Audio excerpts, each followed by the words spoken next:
శ్రీ అద్దంకి రంజిత్ ఓఫీర్ గారి ద్వారా మరి అనేకమైన విషయాలు మీరు విన్నారు.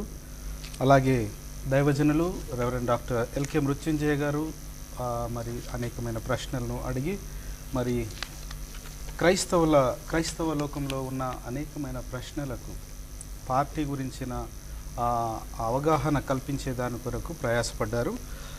ఒక హాట్ టాపిక్ని హాట్గా నడిపించారు ఇద్దరు కలిసి. చాలా విషయాలు కూడా తెలిసాయి. అయితే ఇంకా కొంచెం ముందుకు వెళ్ళి కొన్ని విషయాలు తెలుసుకోవాలనే ఆశ అయితే మాకుంది. దానికి ముందు మీరు రచించిన ఒక అద్భుతమైన పాట వినాలనే ఆశ కూడా ఉంది. అయితే థ్యాంక్ యూ బ్రదర్ బెన్హర్ గారు. ఈ పాట భజింతుము నేను జగదీశ అనే పాట చాలా పాపులర్ సాంగ్ అయింది ఇటీవలి క్రైస్తవ సమాజంలో.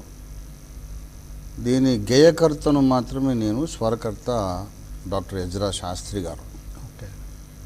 ఎజ్రా శాస్త్రి గారు నాకన్నా ఒక సంవత్సరం పెద్దవాడు ఉంటాడేమో వయసులో, కానీ మర్యాదకి ఎప్పుడు అన్న అని పిలుస్తున్నాను.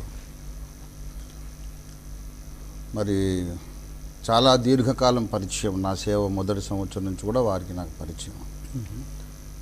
నల్గొండలో ఉండేవారు. ఆ తర్వాత హైదరాబాద్కి వచ్చారు. హైదరాబాద్కి వచ్చినాక రాక్ చర్చ్లో క్వైర్ లీడర్గా ఉన్నారు. అప్పుడు వారి సతీమణి సిస్టర్ సంధ్య రాక్ చర్చ్లోని స్కూల్లో ఆమె టీచర్గా పనిచేస్తూ ఉంది. రాక్ చర్చ్లో ఆ క్యాంపస్లోనే పైన ఉన్నటువంటి రూమ్స్లో వారికి అకామిడేషన్ ఇచ్చారు.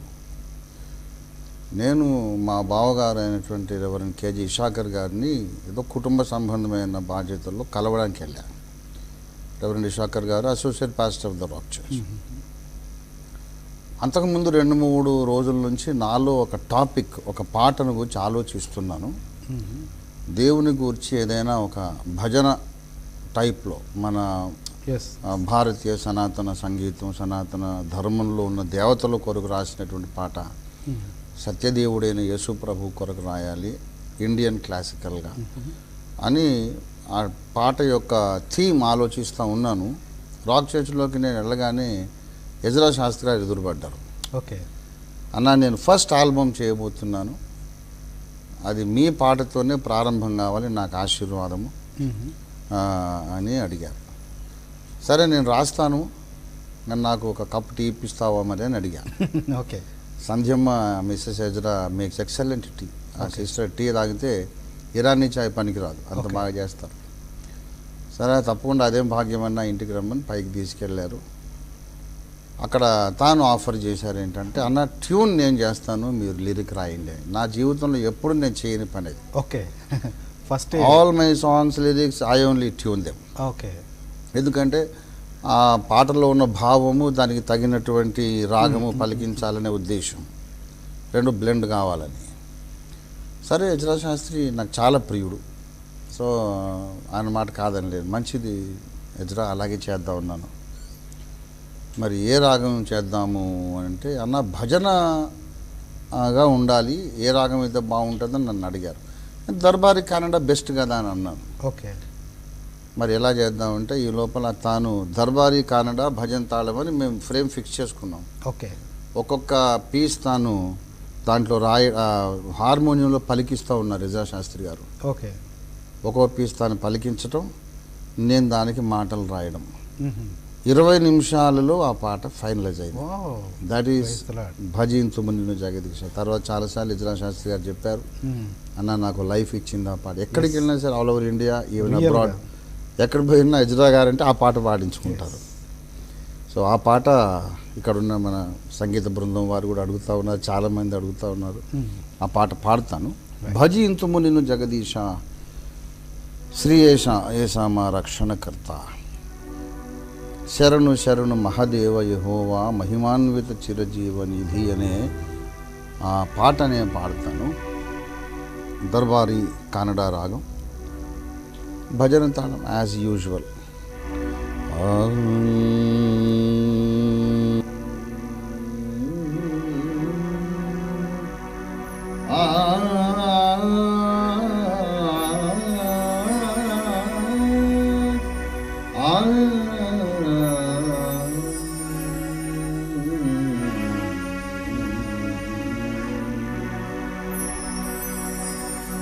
భజింతుము నిన్ను జగదీశా శ్రీ యేసమ్మా రక్షణకర్తా. భజింతుము నిన్ను జగదీశా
అది ఎజ్రా శాస్త్రి గారి కొరకు నేను రాసినటువంటి ఒక భజన. అద్భుతమైన పాట అండి, అద్భుతమైన పాట. Thank you.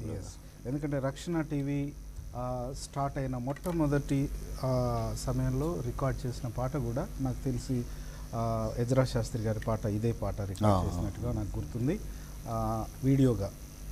సో ఆ పాటని ఈరోజు వరకు కూడా ప్లే చేస్తూ ఉన్నాం. అద్భుతమైన పాట మీరు రాశారని తెలిసిన తర్వాత ఇంకా ఎక్కువగా సంతోషించాం. చాలా సంతోషం. అద్భుతమైన ప్రశ్నలు పరంపర ఇంతకుముందు కొనసాగింది.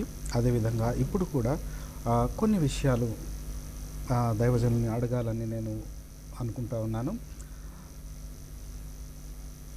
భారతదేశంలో రకరకాల జాతుల వారు, మతాల వారు 1652 భాషలు మాట్లాడే వాళ్ళు ఉన్నారు. ఇంతమందిలో మీరు ఎవరికి నాయకులు?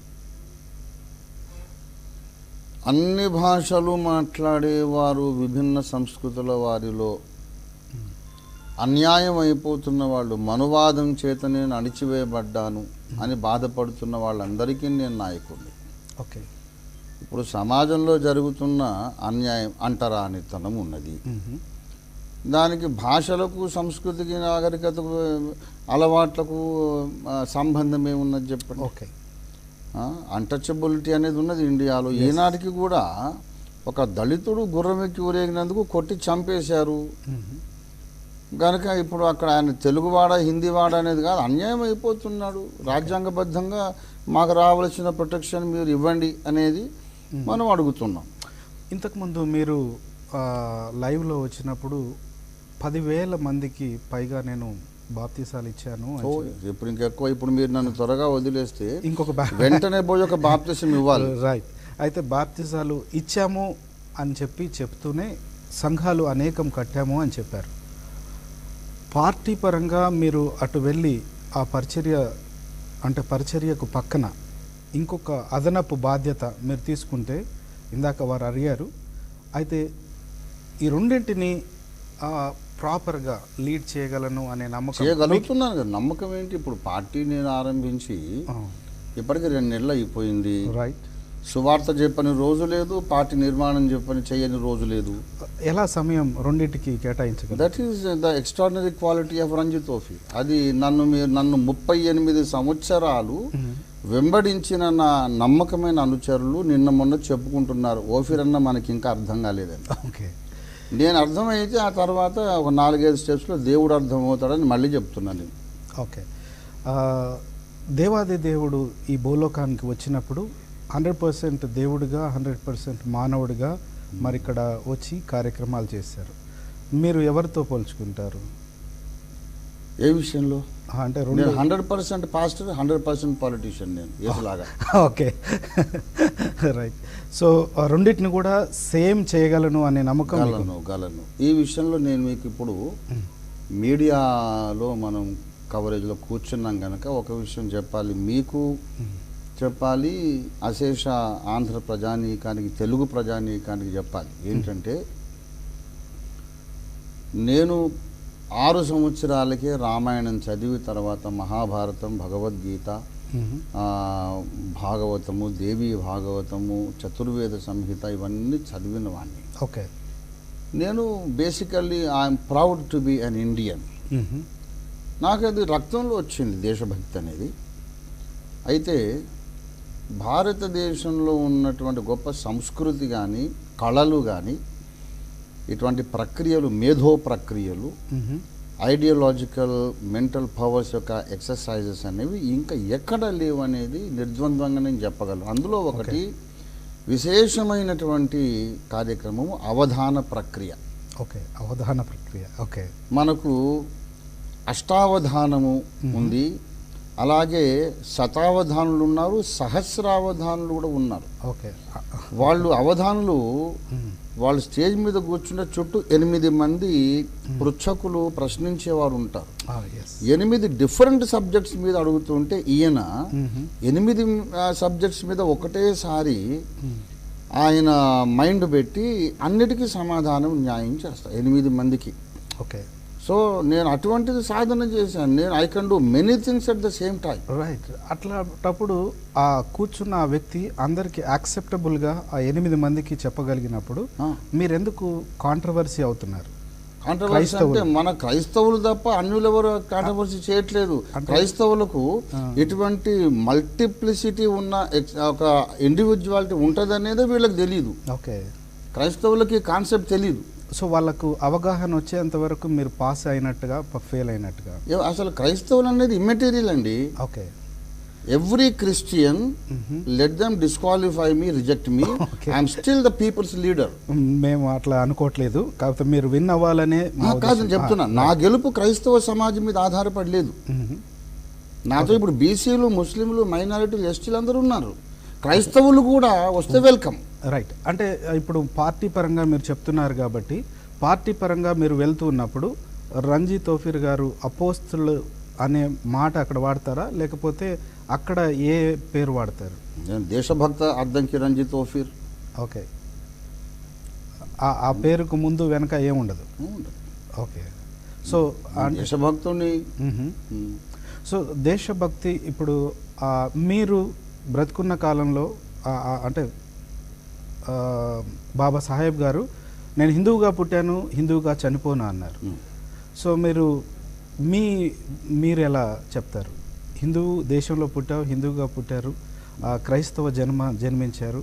సో రాజకీయ నాయకుడిగా చనిపోతే మీ అల్టిమేట్ గోల్ ఎక్కడికి వెళ్తుంది? అసలు ఈ రెండుకి కాన్ఫ్లిక్ట్ లేనే లేదంటున్నాను. Okay. A good Christian must and should question injustice. Right. సత్క్రైస్తవుడు రాజకీయం చెయ్యాలా చేయొద్దా అనే ప్రశ్న లేదు, అసలు చేసి తీరాలి అని నేను చెప్తున్నా. రైట్.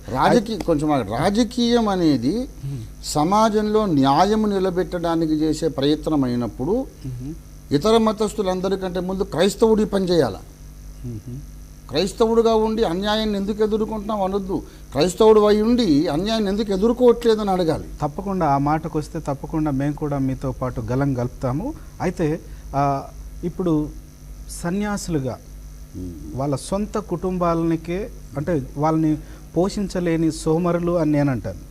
వారికి ఏమంటారు, పిండం పెట్టేసి వెళ్ళిపోయిన వాళ్ళు వచ్చి రాజకీయంలోకి వచ్చి వాళ్ళు ముఖ్యమంత్రులుగా ఉండి వారికి ఉన్న మతోన్మాదాన్ని మనపై రుద్దుతున్నప్పుడు అన్నీ తెలిసి బైబిల్ గురించిన సంపూర్ణ అవగాహన కలిగిన మీరు రాజకీయాల్లోకి వచ్చి ఆ ప్రక్షాళన చేయడానికి మీరు ఇష్టపడుతున్నారు కాబట్టి తప్పకుండా మా సపోర్ట్ ఉంటుంది.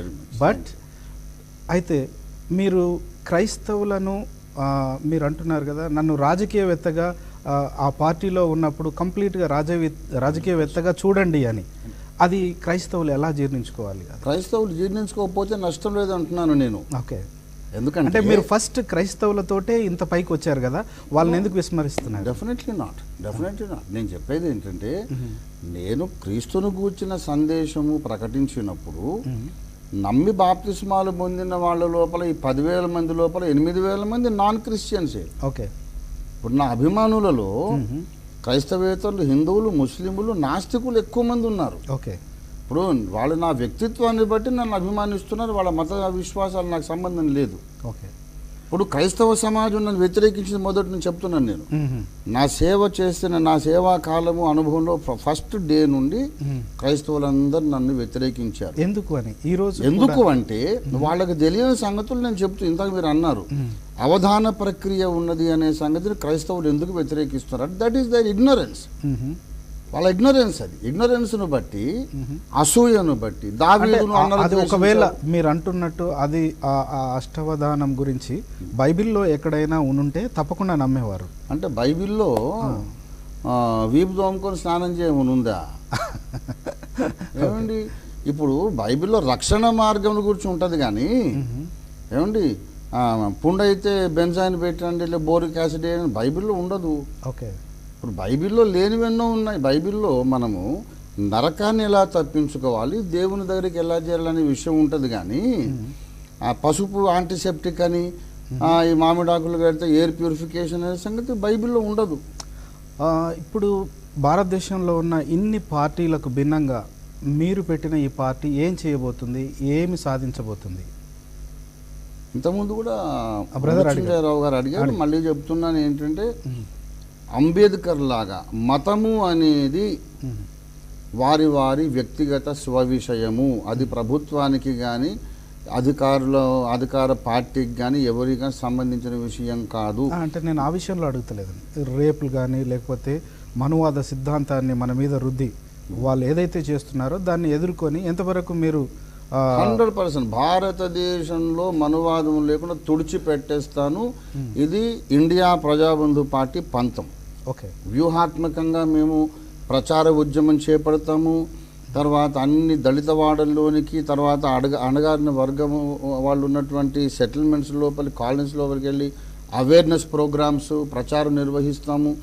బాబాసాహెబ్ అంబేద్కర్ సాహిత్యాన్ని మేము వారికి ప్రచారం చేస్తాం. అసలు ఏంటి మన దేశ చరిత్ర ఏంటి అనే సంగతి అందరికీ తెలిసేలాగా చేస్తాం. అంటే క్రీస్తుని గురించి ప్రకటించే మీరు అంబేద్కర్ గురించి ప్రకటించబోతున్నారు. అయితే ఇక్కడ తప్పేం లేదు. అంబేద్కర్నే దేవుడిగా పూజించే వాళ్ళు చాలా మంది ఉన్నారు. సో వాళ్ళ కోవలో మీరు వెళ్తారు. దానికి అంబేద్కర్ గారు దేవుడు అనే సంగతి అంబేద్కరే ఒప్పుకోడు.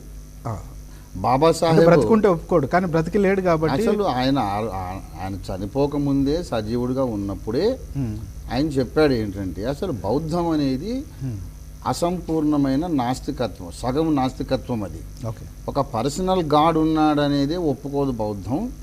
తర్వాత గౌతమ బుద్ధుడు శ్రీ మహావిష్ణువు యొక్క అవతారం అంటే నేను ఒప్పుకోను అనేది ఎప్పటికీ కూడా గౌతమ బుద్ధుడు దేవుడు కాదు, దేవుని అవతారం కాదు అనే ప్రమాణం చేసే వాళ్ళని బాబాసాహెబ్ గారు వేలాది మందిని బౌద్ధంలో చేర్చారు. ఓకే ఏమండి, కనుక అసలు దేవుడు అనేవాడే పర్సనల్ గాడ్ లేడని చెప్పే బౌద్ధంలో బాబాసాహెబ్ ఉంటే ఆయనను దేవుడుగా మొక్కడం అనేది అంబేద్కరిజం కాదు. ఓకే, అసలు గాడ్ అనే కాన్సెప్ట్ లేదు అంబేద్కరిజంలో. అంటే నాకు తెలిసి కొంతమంది ఐఏఎస్ ఆఫీసర్స్ కూడా వారి నోటితో మాట్లాడినప్పుడు మా పాలిట దేవుడు అది తప్పది, అది పొరపాటు. ఇప్పుడు ఒక మాట నేను ఒక మాట, ఆ మాటను మీరు విభేదించి వాళ్ళతో తప్పకుండా చాలాసార్లు సభల మీద విభేదించాను, సభా వేదికలు పబ్లిక్గా చెప్పాను అంబేద్కర్ గారు దేవుడు అంటే ఆయన ఒప్పుకోవడం. ఇంకో విషయం ఏంటంటే అంబేద్కర్ గారు మా పాలిట దేవుడు అన్నవాళ్ళు ఆయన చెప్పిన మాటలు ఎంతవరకు పాటిస్తున్నారు? ఆయన చెప్పారు demolish this bloody cost system by encouraging inter caste marriages అన్నారు. కులాంతర వివాహములను ప్రోత్సహించడం చేత ఈ పనికిమాలిన దౌర్భాగ్యపు కుల వ్యవస్థను ప్రక్షాళన చేయడం పెళ్లగించేసేయమన్నారు ఆయన. ఇంకో విషయం ఏమన్నారు, కులం అనే పునాది మీద మీరు ఒక నీతిని కానీ ఒక జాతిని కానీ నిర్మించలేరన్నారు. ఇప్పుడు అంబేద్కర్ గారికి ఏప్రిల్ 14న జయంతి నాడు దండవేసి వస్తున్న మహానుభావులు అంబేద్కర్ మా దేవుడు అన్నటువంటి వాళ్ళు ఎంతమంది కులాంతర వివాహాలు చేసుకున్నారు, తమ ఇంట్లో ఉన్న పిల్లలకి వేరే కులం వాళ్ళు చేస్తున్నారు.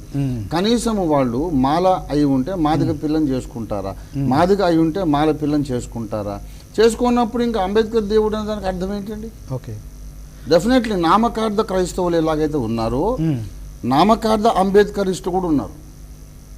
ఓకే, ఈ రోజుల్లో ఏదైనా ఒక ప్రక్షాళన ప్రజల్లో కానీ లేకపోతే రాజకీయాల్లో కానీ ఏదో ఒక కొత్తదనం తీసుకురావాలి, వాళ్ళల్లో మార్పు రావాలి అని అంటే తప్పకుండా వారి వెనకాల ఒక పెద్ద అంటే ఏమంటారు మీడియా ఉంటుంది, లేకపోతే ఒక మెకానిజం ఉంటుంది. మీకు అలాంటిది ఏమీ చేసుకోకుండా ఇప్పుడే పుట్టిన బిడ్డ ఈ పార్టీ దీనికి ఇన్ని హంగుల గురించి మీరు చెప్పేస్తున్నారు అప్పుడే. సో మీరు ఎంతవరకు రీచ్ అయ్యారు, ఎంతమందిని దీంట్లో మెంబర్స్గా చేసుకోగలిగారు? ఇప్పటికే అనేక వేల మంది 50,000 మంది పైగా మా పార్టీలో సభ్యులు అయ్యారు. ఓకే, తర్వాత నాకు తెలిసి 50,000 మంది అంటే ఎంతమంది ఏ డివిజన్స్లో లెక్కేసుకుంటే మీకు ఎంత? మాకు జమ్మూ నుండి Jammu, Gujarat, Rajasthan, Chhattisgarh, Jharkhand, Madhya Pradesh, Orissa, Andhra and Telangana and Kerala and Tamil Nadu and even Mysore, Bengaluru, మేము దేశవ్యాప్తంగా ఉన్నామండి. ఇది జాతీయ పార్టీ. 50,000 మంది మాత్రమే, 50,000 మంది ఇప్పుడు 2 నెలలలో. ఓకే, తర్వాత మేము మాది ఒక 10 కోట్ల మంది మా టార్గెట్ ఉంది, అవుతారు మాకు తప్పకుండా. ఓకే, సో ఒకవేళ many of them will not be Christians. Okay, అందులో కూడా క్రిస్టియన్స్ 2% ఉంటారు, 98 నాన్ క్రిస్టియన్స్ ఉంటారు. ఓకే, సో ఈ పార్టీ ద్వారా ఏదైతే వివక్ష జరుగుతుందో ఆ వివక్షను సమూలంగా తూడ్చివేస్తాము అనే నమ్మకం మీకు ఉందా? 100%. ఎలా అని? ఎలా అంటే చేస్తాం మేము. దానికి ఎన్నో బహుముఖ వ్యూహాలు ఉన్నాయి. బాబాసాహెబ్ చెప్పారు, ఎడ్యుకేట్ దెమ్. ఓకే. ఈ వెలివేయబడ్డ వాళ్ళు, బాధితులు, అవమానించబడ్డ వాళ్ళను ఎడ్యుకేట్ చేస్తాము. ఎడ్యుకేట్ అంటే అకాడమిక్ ఎడ్యుకేషనే కాదు, ఎన్విరాన్మెంటల్, సోషల్, మనకున్న నేషనల్ హిస్టరీ గురించినటువంటి ఎడ్యుకేషన్ ఇస్తాం వాళ్ళకు. ఓకే. మీరు చూస్తూ ఉన్నారు ఈ మధ్యకాలంలో ఒక పార్టీకి మద్దతు పలుకుతూ పరిపూర్ణానంద స్వామి రకరకాలుగా క్రైస్తవులను టార్గెట్ చేస్తూ ఉన్నారు, ఓన్లీ క్రిస్టియన్స్ని.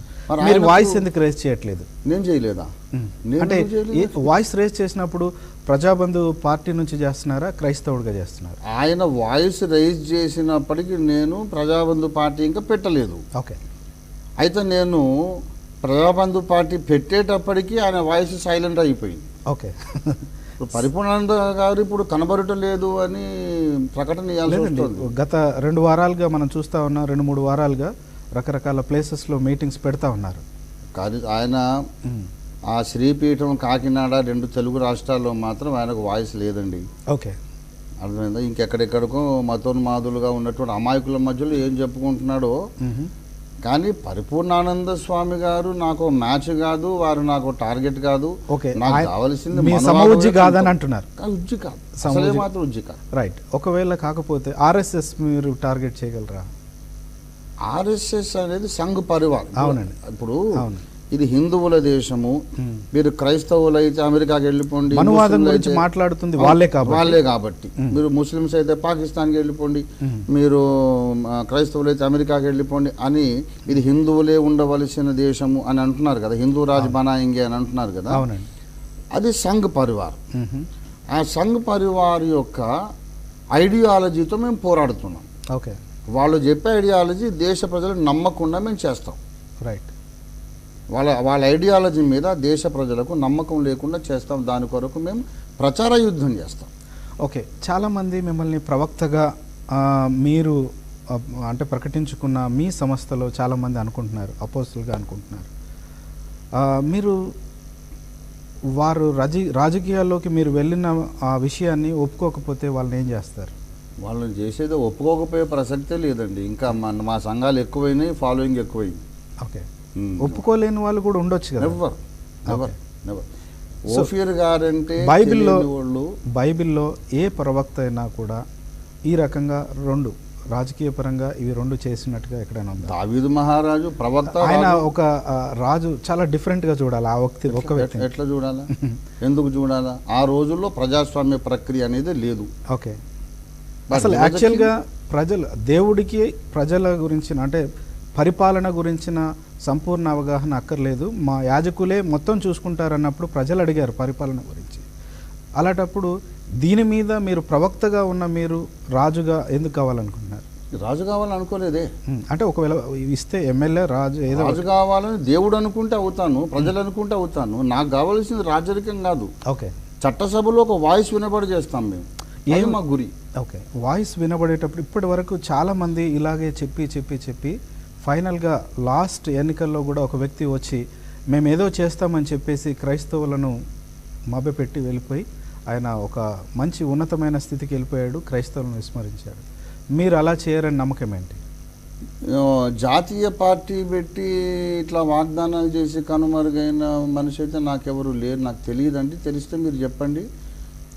అంటే పేరు ప్రస్తావించడం ఇష్టం లేక నేను చేయట్లేదు. నేషనల్ పార్టీ ఎవరు పెట్టలేదు. నేషనల్ పార్టీ పెట్టడం కాదు, ఒక పార్టీలో ఉంటూ నేను క్రైస్తవుల పక్షాన నా వాయిస్ వినిపిస్తాను అన్నవి. అది వారి వైఫల్యము, వారి అసమర్థత, వారికి అదృష్టం రాలేదు, దేవుడు వారికి అవకాశం ఇవ్వలేదేమో, అది వారి సంగతి మనకు అనవసరం. ఇప్పుడు నా సామర్థ్యం వేరు.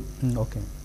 నాకు ప్రతిసారి మీరు మా సామర్థ్యం వేరు అని అంటున్నారు. అసలు మీ సామర్థ్యం గురించి కొంత వివరణగా చెప్పండి. అంటే I can do many things at the same time with 100% concentration. Like అవధాన ప్రక్రియ లాగా నేను చేసేవాడిగా నేను ఉన్నాను. గనుకనే నేను ఇంత ప్రయాణాలు చేస్తూ సంఘాలు గడుతూ మళ్ళీ ఎన్ని గ్రంథాలు రాశాను. తర్వాత నేను ఆధ్యాత్మిక పరిచర్య ఏ మాత్రం కుంటుపడకుండానే పార్టీ నిర్మాణం కూడా చేస్తున్నాను. అంటే అక్కడ ఒక విషయం మాట్లాడి ఇంకా మన ముగింపులోకి వచ్చేద్దాము. అయితే మీరు చాలా గ్రంథాలు రాశాము అని చెప్తున్నారు. ఆ గ్రంథాలు రాయడం ద్వారా క్రైస్తవులకు దూరంగా హైందవులకు దూరంగా అయ్యారని మీకు ఏమైనా అనిపిస్తుంది? నెవర్. అంటే ఆ రోజు మిమ్మల్ని ఒక టీవీ ఛానల్లో లైవ్లో కూర్చోబెట్టి అంతసేపు మీతో అంటే కొన్ని గంటల పాటు 4 గంటలు మాట్లాడి మీతో మాట్లాడినప్పుడు ఫైనల్గా ఆ జడ్జెస్ నెక్స్ట్ ఇంకొక రోజు పెట్టుకొని మీరు ఓడిపోయారని వాళ్ళు డిక్లేర్ చేశారు. ఎవరు చేశారు? ఆ జడ్జెస్ ఎందుకు చేశారో మనకు తెలియదు. సో దానికి మీరు వివరణ ఇచ్చారు.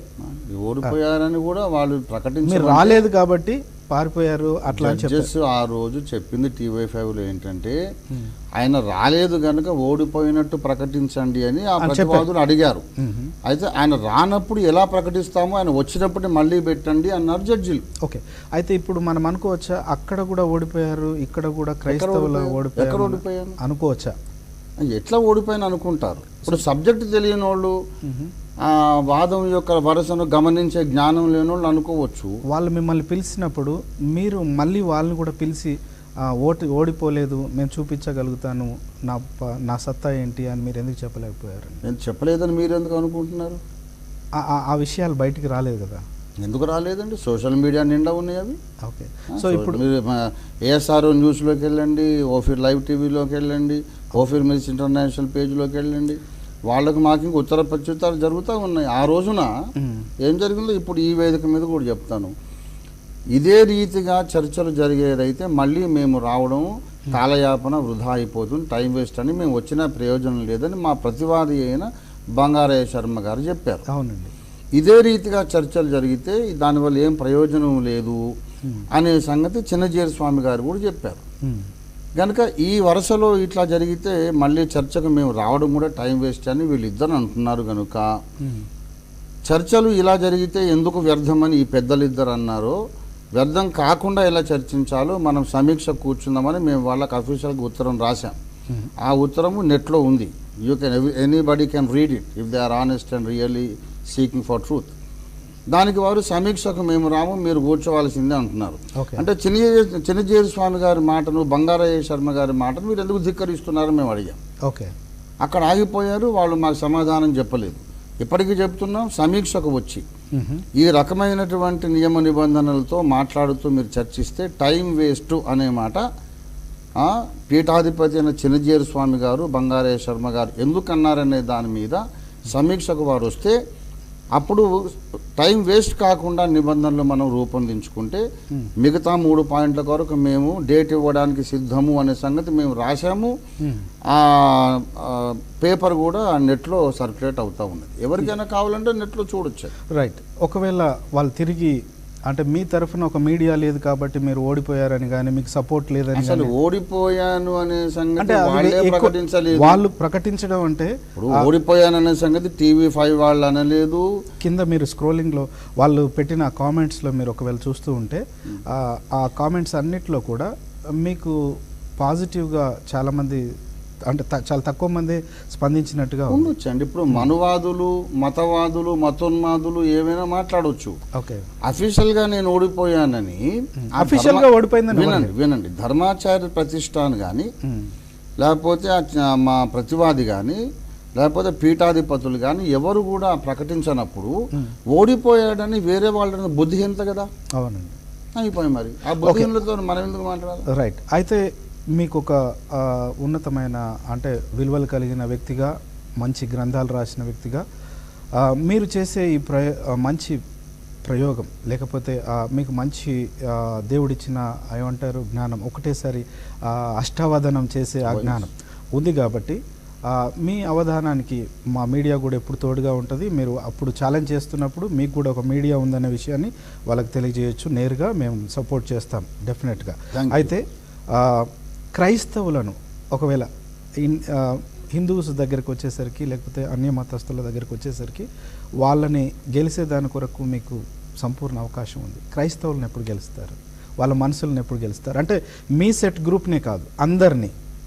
ఇప్పుడు నేను రాజకీయాలలోకి వచ్చినందుకు రాజకీయం అంటలేదు సార్, ఓన్లీ క్రైస్తవ విశ్వాసులను మీ గ్రంథాలతో ఎప్పుడు గెలుస్తారు? మీరు రాసిన గ్రంథాలతో చెప్తున్నాను. నేను రాసిన గ్రంథాలను అప్రిషియేట్ చేసి ఎంతో నేర్చుకుంటున్నామండి అని చెప్పేవాళ్ళు లూథరన్స్లో, సిఎస్ఐ, మెథడిస్ట్, బ్యాప్టిస్ట్, నాన్ అగాపి, ఓఫిర్ మినిస్ట్రీ కానటువంటి వేరే క్రైస్తవుల్లో కూడా లక్షల మంది ఉన్నారు.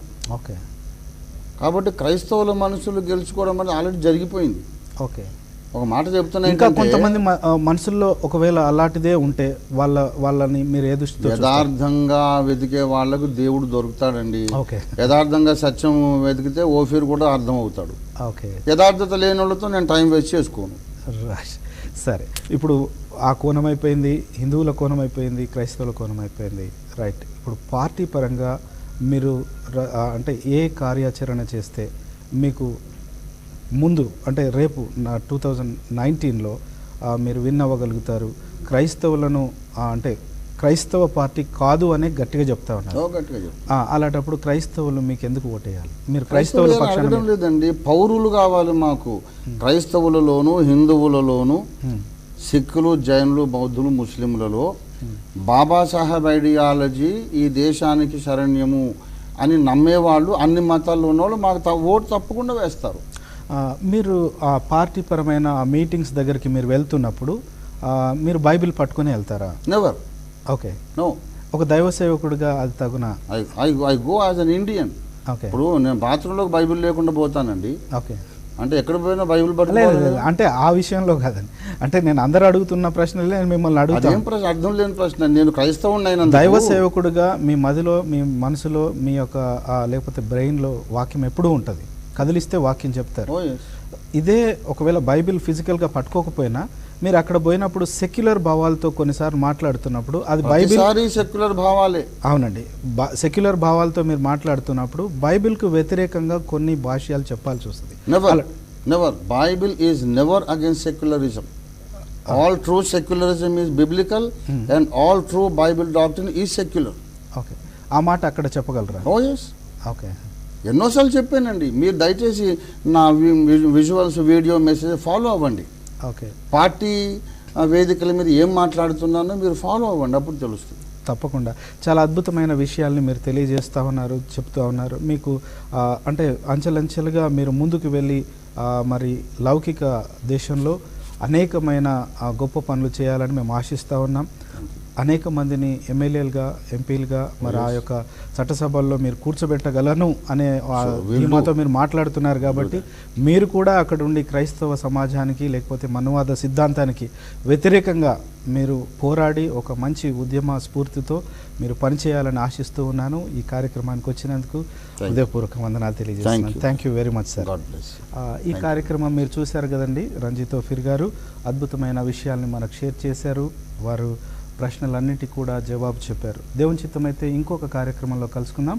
అంతవరకు సెలవు. Praise the lord. Thank you very much sir. Thank you.